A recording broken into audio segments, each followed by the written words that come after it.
তৈরি করব বিউলির ডালের রস বড়া।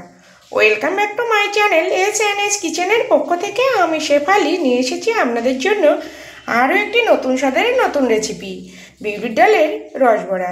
তার জন্য এখানে নিয়েছি বিউলির ডাল। এখানে আমার 250 গ্রাম বিউলির ডাল আছে। দেখুন, ডালগুলো খুব সুন্দর করে বেছে ভালোভাবে ধুয়ে 7 থেকে 8 ঘন্টা ভিজিয়ে নিয়েছিলাম। তারপরে আবারও ধুয়ে নিয়েছি। অবশ্যই কিন্তু ভালোভাবে বেছে নিতে হবে, কেননা এর মধ্যে কিন্তু কাঁকড় থাকে। আমার আরও নিত্য নতুন রেসিপি পেতে আমার চ্যানেলটিকে সাবস্ক্রাইব করুন আর পাশে থাকা বেল আইকনটিকে অল করে রাখুন, যাতে সবার প্রথমে আমার নোটিফিকেশন আপনার কাছে পৌঁছে যায় আর আপনি অতি সহজেই দেখে নিতে পারেন। দেখুন, এই যে বিউলির ডাল নিয়েছি, এইগুলো আমি মিক্সি জারে পেস্ট করে নেব। তো আমি মিক্সিতে করছি, আপনারা চাইলে শিলপাটাতেও কিন্তু বেটে নিতে পারেন। দেখুন, যেহেতু আমার মিক্সি জারটা একটু ছোট, তো আমি অল্প অল্প করে দিয়েই পেস্টটা রেডি করে নিয়ে ফিরে আসছি। দেখুন, পেস্ট করে নিয়েছি আমি। তো আমি কিন্তু এখানে অফ ক্যামেরায় 1 টিস্পুন মতো জল ব্যবহার করেছি, কেননা দেখছি মিক্সি বাটি ঘুরছে না। তো এখানে কিন্তু খুব বেশি জল ব্যবহার করবেন না, তাহলে কিন্তু হালকা হয়ে যাবে।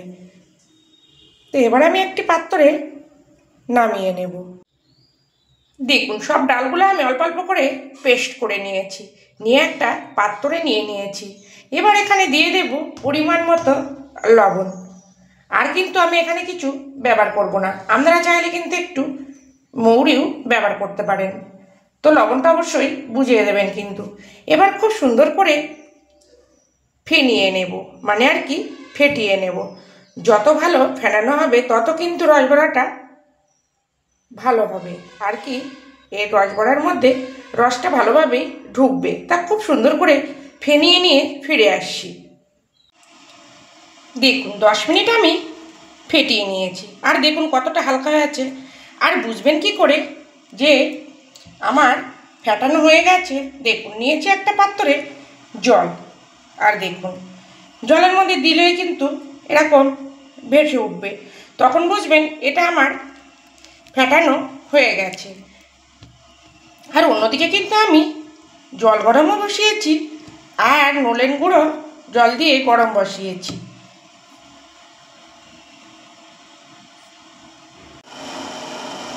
দেখুন, এখানে আমি 500 গ্রাম পাটালি দিয়েছি, আর সঙ্গে নলেন গুঁড়ো কিন্তু দিয়েছি।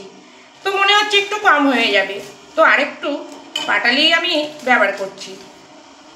এটা কিন্তু খেজুরের পাটালি।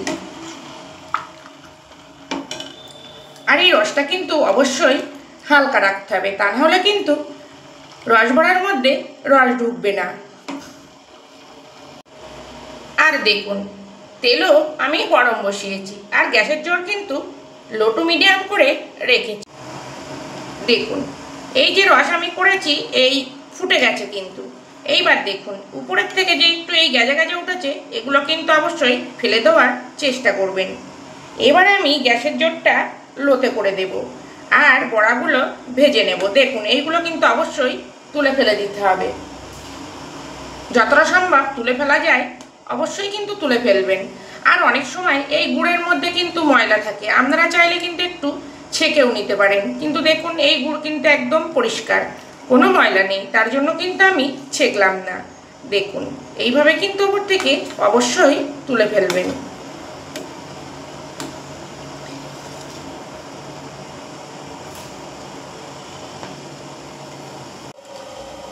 দেখুন, তেল আমার গরম হয়ে গেছে, আর যে আমি ডাল ফেটিয়ে রেখেছি, এবার আমি আমার পছন্দ মতো সাইজ করে বড়াগুলো ভেজে নেব। অবশ্যই কিন্তু মিডিয়াম ফ্লেম করেই ভাজবো, কেননা এই বড়াগুলো যখন ভাজার পরে আমি রসের মধ্যে দিয়ে দেব, ফুলে কিন্তু ডবল হবে। দেখুন, উল্টে পাল্টে একটু মাঝারি লাল করে ভেজে নেব। আর অবশ্যই কিন্তু যখনই বড়াগুলো করবেন অবশ্যই কিন্তু ফেটিয়ে নিতে হবে, তা না হলে কিন্তু ফুলবে না, আর বড়ার ভিতরে কিন্তু রস ঢুকবে না। আর হাই ফ্লেমে কিন্তু ভাজবেন না। দেখুন কত সুন্দর ফুলে যাচ্ছে। যেহেতু আমি খুব সুন্দর ফেটিয়ে নিয়েছি তার জন্য কিন্তু এরকম বলের মতো ফুলছে। দেখুন একা একাই কিন্তু উলট পালট করছে। আর দেখতে দেখুন কত সুন্দর হচ্ছে, খেতেও কিন্তু অসাধারণ হয় এই বিউলির ডালের রস বড়া। তবে অবশ্যই কিন্তু খুব ভালোভাবেই ফেটাতে হবে, তা না হলে কিন্তু বড়ার মধ্যে রস ঢুকবে না। দেখুন প্রথমে আমি অল্প দিয়ে উল্টে পাল্টে লাল করে ভেজে নেব। দেখুন পুরো বলের মতো কিন্তু ফুলে যাচ্ছে। দেখুন বড়াগুলো কিন্তু আস্তে আস্তে লাল হয়ে আসছে। তো যখনই লাল হয়ে আসবে এইভাবে নেড়ে নেড়েই কিন্তু ভাজতে হবে। তো এই পর্যন্ত আমার নতুন বন্ধু পুরনো বন্ধু যারা আমাকে পাশে থেকে সাপোর্ট করছেন তাদেরকে অসংখ্য অসংখ্য ধন্যবাদ এইভাবে পাশে থেকে সাপোর্ট করার জন্য। আর যারা সাধারণ দর্শক আমাকে সাপোর্ট করে সামনে এগিয়ে নিয়ে যাচ্ছেন তাদেরকেও অসংখ্য ধন্যবাদ আমাকে সাপোর্ট করে সামনে এগিয়ে নিয়ে যাওয়ার জন্য। দেখুন লাল লাল কিন্তু হয়ে এসেছে। আর অন্যদিকে কিন্তু রস আমার গ্যাস লো করে ফুটছে। গ্যাস কিন্তু আমি বন্ধ করিনি, কেননা এই বড়াগুলো কিন্তু একটু গরম রসের মধ্যেই ফেলতে হবে। দেখুন এরকম লাল করে আমি ভেজে নিয়েছি। তবে খুব বেশি আবার লাল করলে কিন্তু রসের মধ্যে ঢুকতে চাইবে না। এবারে তুলে নেব। দেখুন আর সোজা এই রসের মধ্যে ফেলে দেব।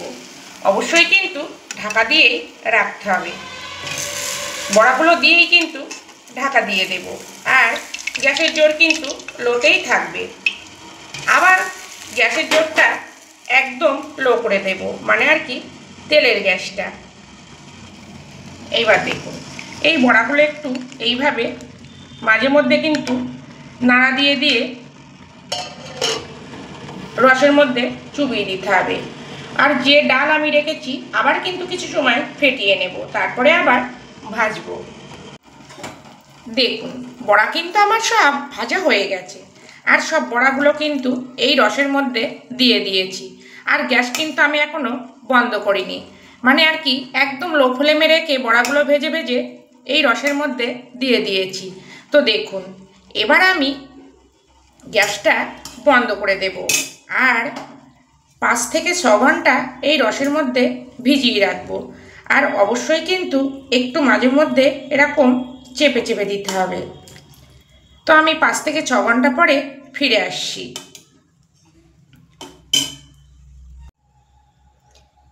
দেখুন 5 ঘন্টা আমি ভিজিয়ে রেখেছিলাম। তো দেখুন পুরো কিন্তু রসে ভর্তি হয়ে গেছে। দেখুন কিছুটা আমি বাটিতে তুলে নিয়েছি। দেখুন আপনাদেরকে দেখায় কত সুন্দর হয়েছে। তো প্লিজ আপনারা একবার বাড়িতে এইভাবে বিউলির ডালের রস বড়া তৈরি করুন। আশা করছি খেতে খুবই ভালো লাগবে। আর যদি ভালো লাগে প্লিজ প্লিজ আমার চ্যানেলটিকে সাবস্ক্রাইব করে পাশে থাকুন। আর খুব ভালো লাগলে প্লিজ একটা লাইক আর সঙ্গে একটা শেয়ারও করে দিন। আমি আবার ফিরে আসবো নতুন কোনো রেসিপি নিয়ে।